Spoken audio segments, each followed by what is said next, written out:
కడప జైల్లో దస్తగిరిని శివశంకర్ రెడ్డి కుమారుడు చైతన్య రెడ్డి బెదిరించిన కేసులో విచారణ జరుగుతోంది. మరింత సమాచారం మా ప్రతినిధి మురళిని అడిగి తెలుసుకుందాం.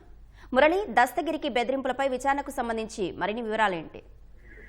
అశ్విని, వివేకానంద రెడ్డి హత్య కేసులో అప్రూవర్ గా ఉన్న డ్రైవర్ దస్తగిరిని 2023 నవంబర్ 28న రిమాండ్ ఖైదీగా కడప కేంద్ర కారాగారంలో ఉన్న దస్తగిరిని ప్రలోభ పెట్టి బెదిరించారనేటువంటి అంశం పైన రాష్ట్ర ప్రభుత్వం వేసినటువంటి విచారణ కమిటీ ఇవాళ తన విచారణ ప్రారంభించింది. 2023 నవంబర్ 28న కడప జైల్లోని ఎస్ఎస్ఆర్ బ్యారక్ లో ఉన్నటువంటి దస్తగిరిని వివేక హత్య కేసులో A5 గా ఉన్న దేవిరెడ్డి శివశంకర్ రెడ్డి కుమారుడు డాక్టర్ చైతన్య రెడ్డి జైల్లో వైద్య శిబిరం పేరిట లోపలికెళ్లి దస్తగిరిని బెదిరించడం, ఈ కేసులో అవినాష్ రెడ్డి, భాస్కర్ రెడ్డి, దేవిరెడ్డి శివశంకర్ రెడ్డి చాలా ఇబ్బందుల్లో ఉన్నారు, తమకు అనుకూలంగా సాక్ష్యం చెప్పాలని, సిబిఐ అధికారులకు వ్యతిరేకంగా కోర్టులో వాంగ్మూలం ఇవ్వాలని ప్రలోభ పెట్టినట్లు కూడా దస్తగిరి పోలీసులకు ఫిర్యాదు చేశారు.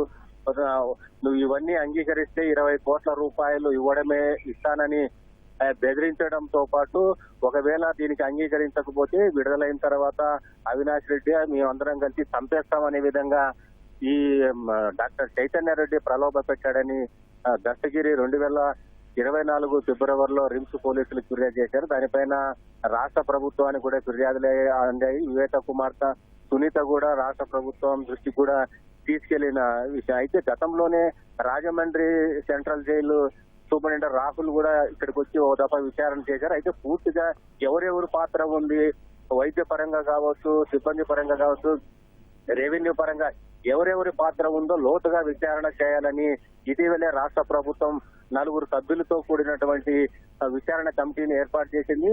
ఇందులో కర్నూలు ఎస్పీ విక్రాంత్ పాటిల్ ఈ విచారణకు హెడ్ గా ఉన్నారు. ఆయన ఆధ్వర్యంలో Kadapa DMHO Nagaraju, Kadapa RTO John Irvin, Vijayawada jail అధికారి ఇర్ఫాన్, ఈ 4 కూడా ఈ విచారణలో ఉన్నారు. ఈ 4 సభ్యులు కూడా ప్రస్తుతం కడప జైలుకు చేరుకున్నారు.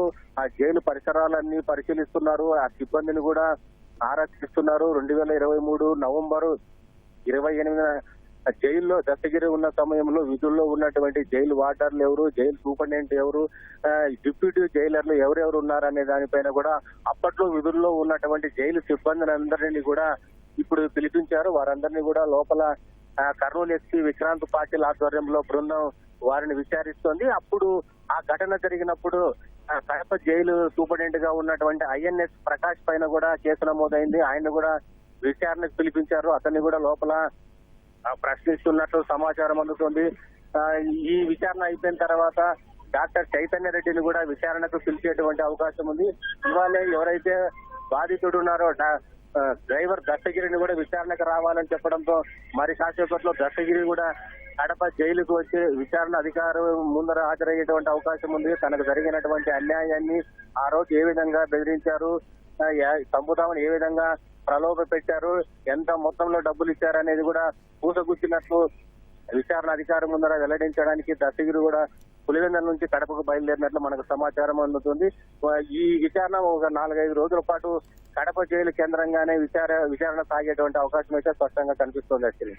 ధన్యవాదాలు మురళి.